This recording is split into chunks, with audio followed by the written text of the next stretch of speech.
उस दरबार में पहुंची, जो देवता इनको रोज प्रणाम करते थे, साष्टांग सिर रखते थे पैरों में, उन्होंने सती को देख करके मुंह फेर लिया, जैसे हमने देख ही नहीं पाया ये कब आ गई, क्योंकि प्रणाम करना पड़ेगा। देखिए कितना बदलाव हो गया। ये देवताओं को व्यवहार सती को बड़ा असहनीय हो गया, लेकिन मन में विचार किया मुझे क्या लेना देना है। इनकी बहनें मिली,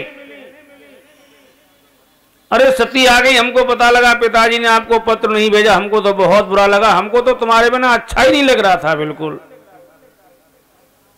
और वो बाबा जी नहीं आए डमरू वाले। अब सती सब समझ रही कि हमसे मखौल कर रही हैं, अपनत्व भी दिखा रही हैं, मखौल भी कर रही हैं।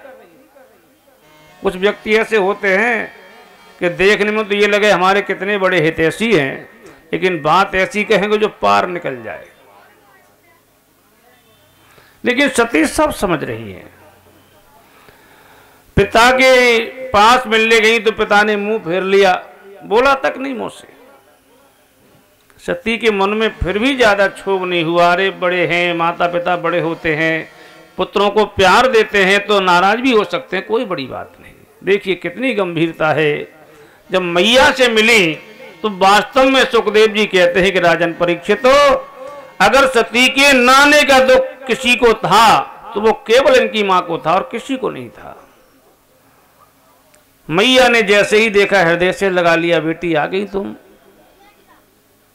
गदगद हो गई मैया।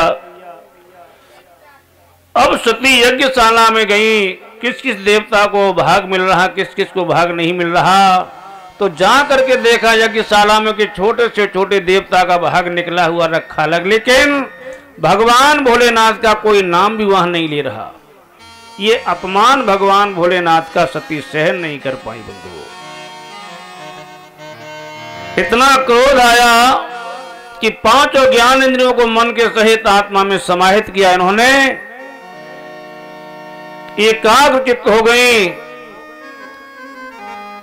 और योग अग्नि के द्वारा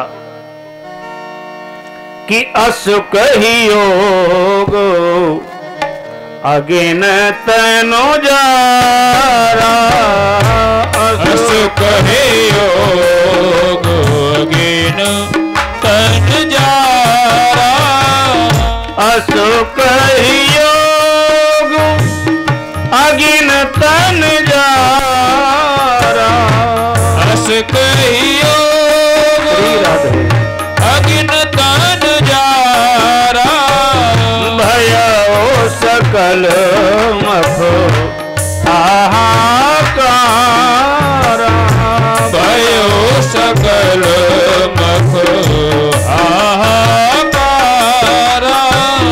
भयो सकल मखो हाहाकारा, भयो सकल मखो हाहाकारा।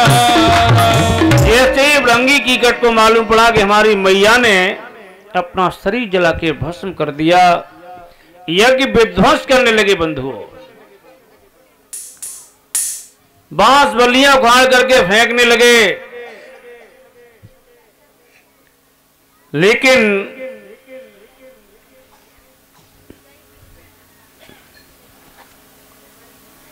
भृगु ऋषि ने कृत्या प्रकट कर दी बंधु। इतनी मार लगाई भगवान भोलेनाथ के इन गणों में कि मारते मारते हालत खराब कर दी। देव ऋषि नारद ने तो दौड़ लगा दी कैलाश पर। महाराज गजब हो गया। बोले क्या हुआ? अरे प्रभु मैया सती ने अपना शरीर जला के भस्म कर दिया। भगवान भोलेनाथ बोले ये तो होना ही था। अरे महाराज वो तो ठीक है, आपके गणों को बहुत मारा है वहां पर। जब शंकर भगवान के गणों की बात आई तो भगवान भोलेनाथ को क्रोध आ गया। और क्या किया भगवान भोलेनाथ ने कि उत्कृत रुद्रहा सह सोते था स्नहा गंभीर नादो विसर्ज तांभुवि।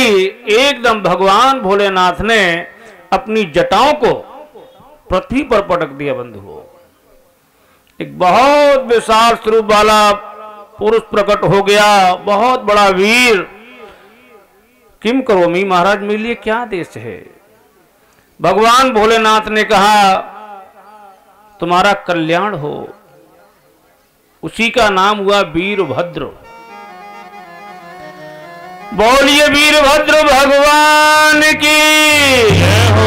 शंकर भगवान बोले बेटा जाओ, दक्षम से यज्ञम जय, दक्ष को यज्ञ के सहित विध्वंस कर दो जाकर के। अब वीरभद्र चला, विशाल सेना साथ में। उधर से भगवान भोलेनाथ के जो गण हैं वो पिट करके चले आ रहे हैं दुखी होकर के। लेकिन ज्यों ही वीरभद्र को देखा अब तो इनमें ताकत आ गई। अरे महाराज आ गए, अब हमको किसका डर है, सब चल लिए साथ में। और जाकर के वीरभद्र ने पूरे यज्ञ को तहस नहस कर दिया बंधु, सब तहस नहस कर दिया।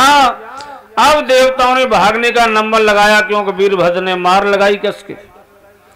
वीरभद्र ने कहा पकड़ लो सबको, एक भी बाहर नहीं निकलने पाए इसमें से। अरे जा कहां रहे हो, भाग लेने आए थे, भाग लेके ही जाओ।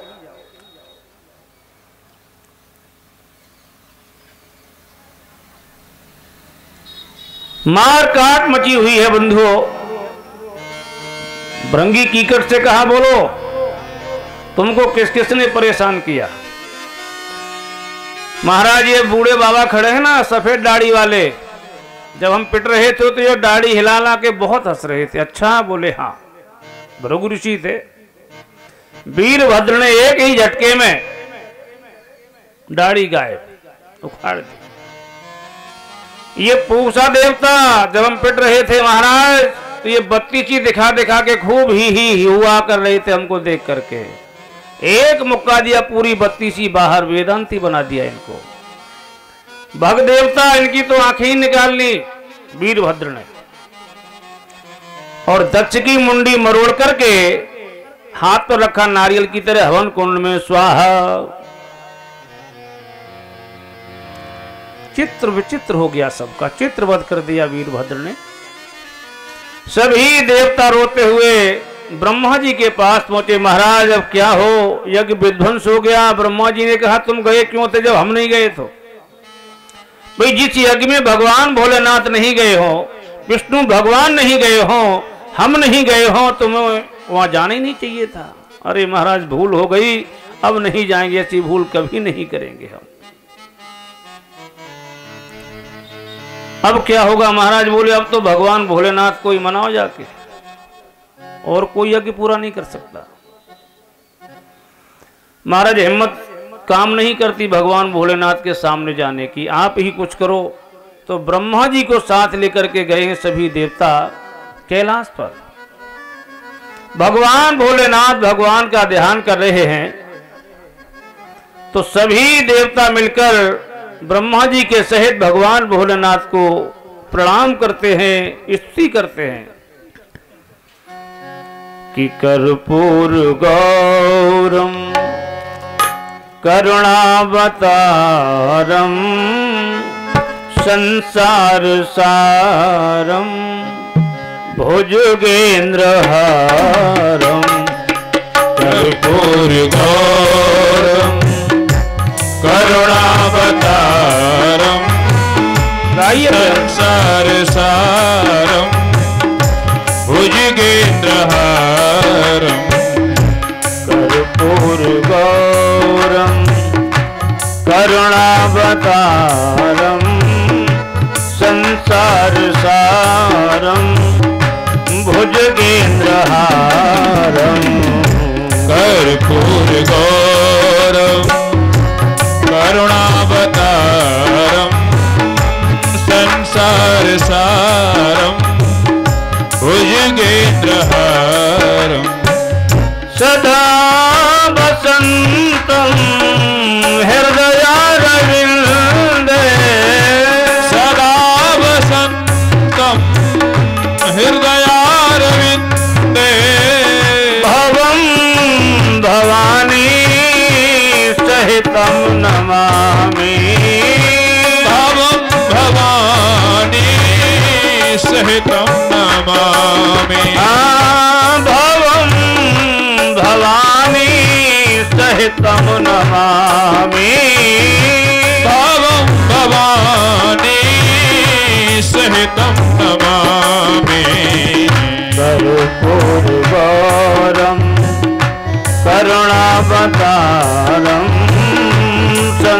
संसार सारम भुजगेन्द्रहारम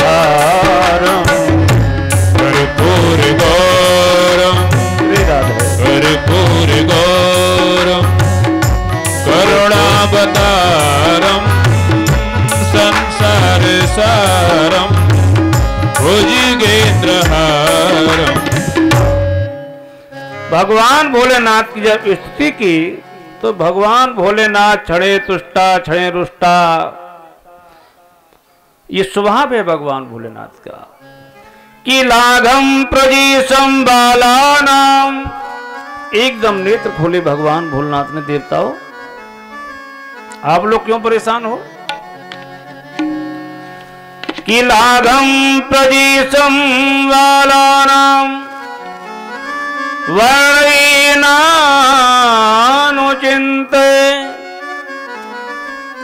देव माया विभूतानां दंड इत्रटो धृतो माया। आप लोग क्यों परेशान हो? ये तो मैंने दक्ष को थोड़ा सा चेतन करने के लिए, ज्यादा नहीं थोड़ा सा दंड दिया था। देवता बड़े प्रसन्न हुए, महाराज धन्य है आप। तदा सर्वान् भूतान् श्रुत्वा मीदुष्ट मोदितम।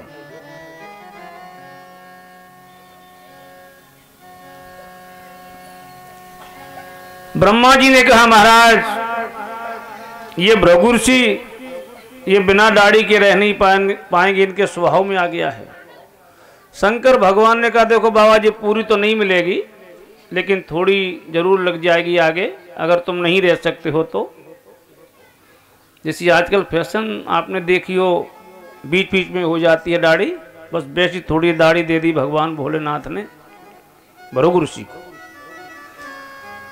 पूछा देवता सामने रोकर खड़े हो गए, महाराज मैं तो वेदांती हो गया, भोजन कैसे करूंगा? भगवान बोले पृष्ठभुक बन जाओ, सत्तू घोर घोर के पियो, दांतों का काम ही नहीं। भग देवता रोने लगे, महाराज मेरे तो नेत्र ही गायब हो गए, मैं तो देख भी नहीं सकता। शंकर भगवान ने कहा जाओ हमारा आशीर्वाद है, तुम मित्र की दृष्टि से देख सकोगे।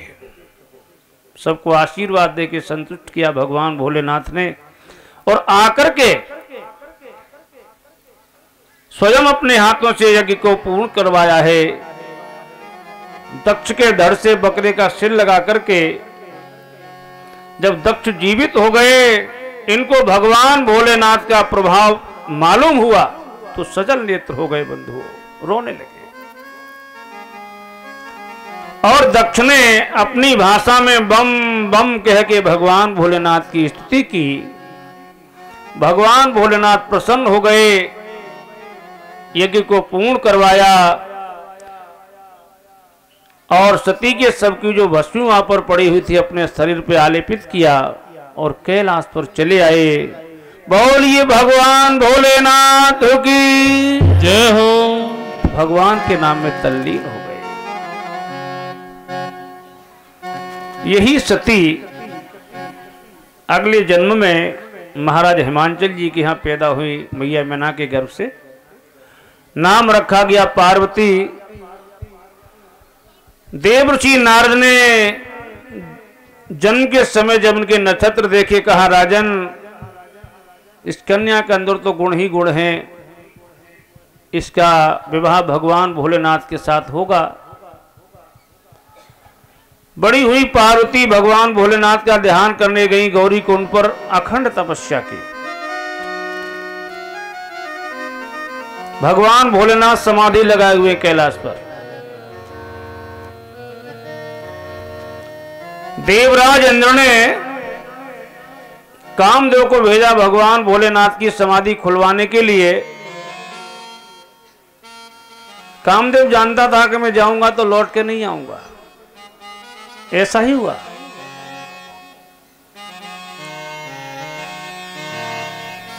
आम के पत्तों में छिप करके अपना प्रभाव उसने दिखाया भगवान भोलेनाथ के ऊपर, और भोलेनाथ ने जब तीसरा नेत्र खोला, काम की भावना जागृत हुई। बोले कहां से आई?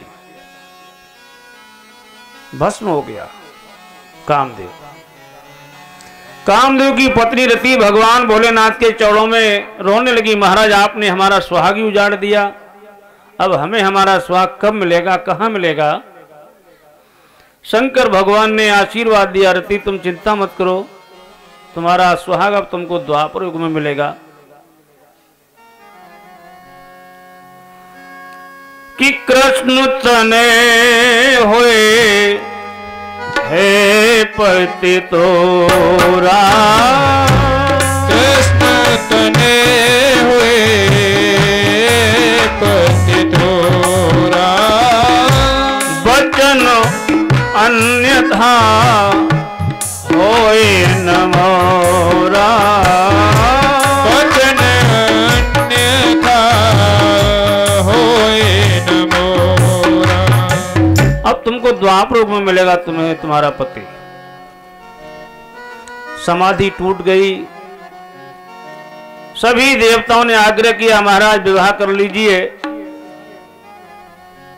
परीक्षा करके देख लीजिए। पहले सप्त ऋषियों को भेजा भगवान भोलेनाथ ने पार्वती के पास परीक्षा करने के लिए। सप्त ऋषियों ने कहा, महाराज विवाह तो आपको करना चाहिए, क्योंकि कन्या की आपके ही रंग में रंगी हुई है। बोले हम जाएंगे परीक्षा करने। तो सन्यासी महात्मा का वेश बना करके भगवान भोलेनाथ परीक्षा करने गए। एक गुफा में ये तपस्या कर रही थी पार्वती जी। 16 सखियां इनकी गुफा के दरवाजे पर पहरा लगाती हैं। भगवान भोलेनाथ पहुंचे, कहिए महाराज कैसे आना हुआ। एक साधारण संत के रूप में पहुंचे हैं, तो सहेलियों ने समझा कोई बाबा जी हैं। बोले हम उस तपस्विनी का दर्शन करना चाहते हैं। महाराज अब तो दर्शन नहीं मिलेगा आपको। बोले क्यों।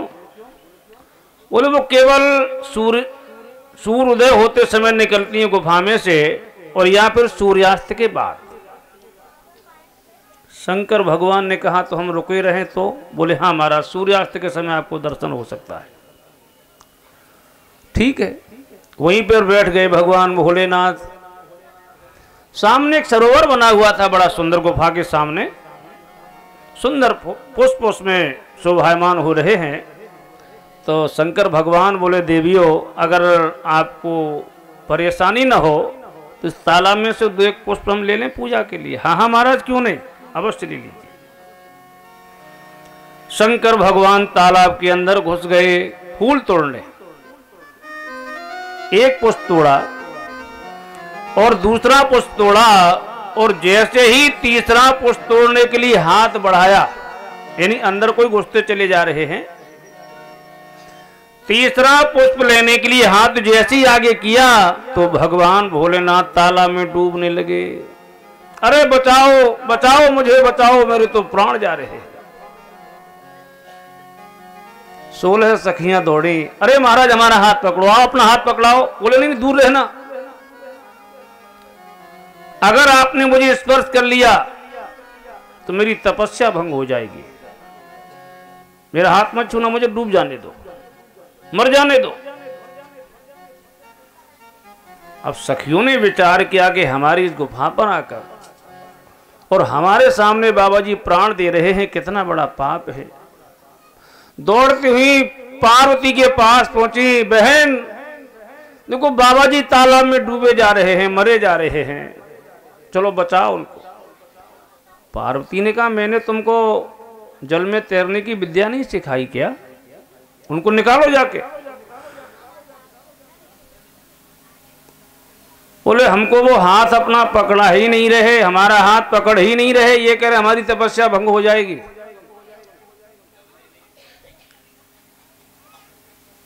पार्वती ने विचार किया तो चलो फिर मैं ही चलती हूं, जब बाबा मरे ही जा रहे हैं तो ऐसी तपस्या से क्या फायदा है। पार्वती जी गई अंदर घुस करके, महाराज जी लाओ अपना हाथ पकड़ाओ। और पार्वती ने अपना बायां हाथ शंकर भगवान का हाथ पकड़ने को बढ़ाया। शंकर भगवान बोले देवी दायां हाथ क्यों नहीं। नहीं नहीं महाराज दायां हाथ में आपको नहीं दे सकती, क्योंकि ये तो मैं अपने भगवान भोलेनाथ के चरणों में समर्पित कर चुकी हूं। ये हाथ आपको नहीं है। शंकर भगवान ने कहा तो मुझे डूब जाने दो, बायां हाथ में नहीं पकड़ूंगा। पकड़ा आनंद, सीधा हाथ पकड़ाओ मुझे। बोले महाराज सीधा हाथ नहीं पकड़ा सकते। बोलो तो मुझे मर जाने दो। अब पार्वती ने विचार किया कि भगवान भोलेनाथ संसार की भलाई के लिए विष पी सकते हैं, तो क्या मैं एक जन्म की तपस्या भंग नहीं कर सकती? अपनी पतिव्रता है।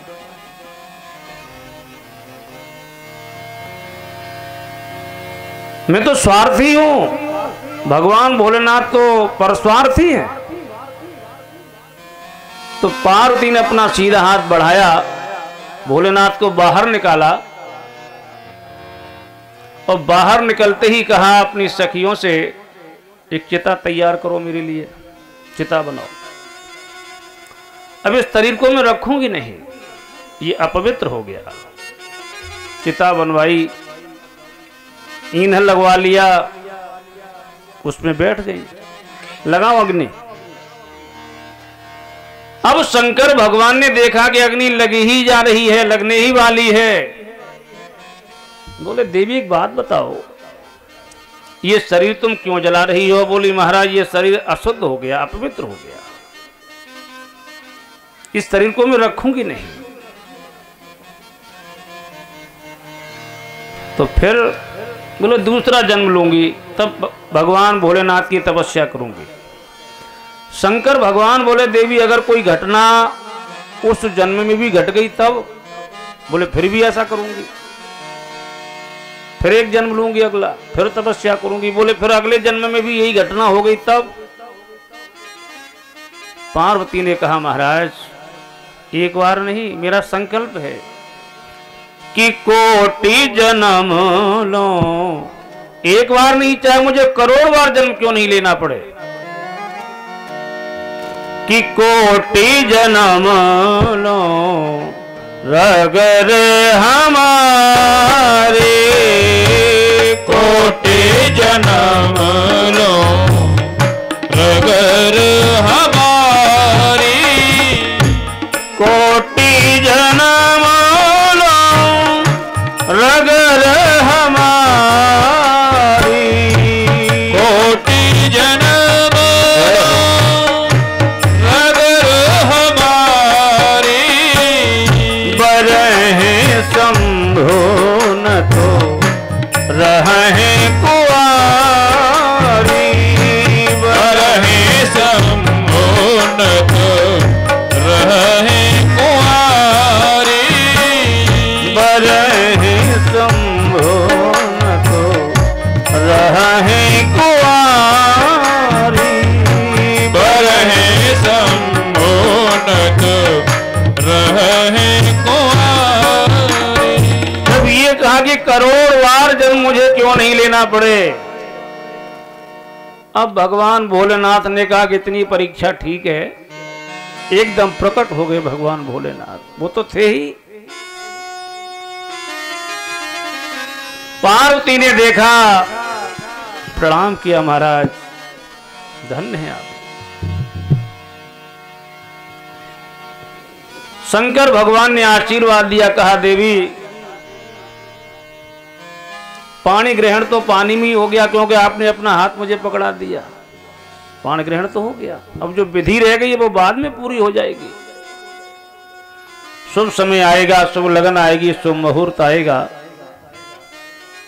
आशीर्वाद दे के भगवान अपने धाम के लिए गए और शुभ लगन शुभ समय में ये भी कार्य संपन्न हुआ। देवताओं के सानिध्य में बड़ी धूमधाम से भगवान भोलेनाथ का विवाह आदि शक्ति भगवती पार्वती के साथ संपन्न हुआ महाराज हिमांचल जी के नगर में।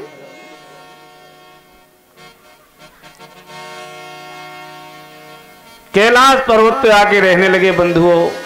देखो शंकर भगवान का विवाह कराने के पीछे देवताओं का एक उद्देश्य था। वैसे विवाह नहीं करते भगवान भोलेनाथ, एक तारकासुर नाम का दैत्य था, उसने ये वरदान ले लिया था ब्रह्मा जी से कि शंकर भगवान के जो बेटा पैदा होगा, ऐसा वरदान मुझे दो कि शंकर भगवान के बेटे के हाथों से ही मेरी मृत्यु हो। क्योंकि वो जानता था कि शंकर भगवान समाधि लगाए हैं, विवाह करेंगे नहीं तो बेटा पैदा होगा नहीं, तो मुझे तो कोई मार ही नहीं सकता।